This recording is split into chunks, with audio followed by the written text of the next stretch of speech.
ನನ್ನ ಹೆಸರು ನಾಗರಕಟ್ಟೆ ಶಂಕರ ಉರ್ಫ್ ಶಂಕರ್ ನಾಗ್ ಅಂತ. ನಮಸ್ಕಾರ.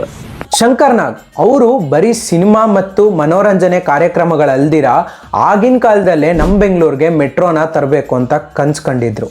This is day 5 of exploring Karnataka.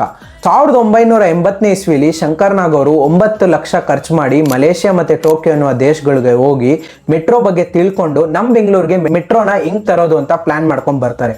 But ಆದರೆ ಆಗಿನ CM ಆಗಿದ್ದ ರಾಮಕೃಷ್ಣ ಹೆಗಡೆ ಮತ್ತು SR ಬೊಮ್ಮಾಯಿ ಅವರು ಆ ಪ್ಲಾನ್ನ ರಿಜೆಕ್ಟ್ ಮಾಡ್ತಾರೆ.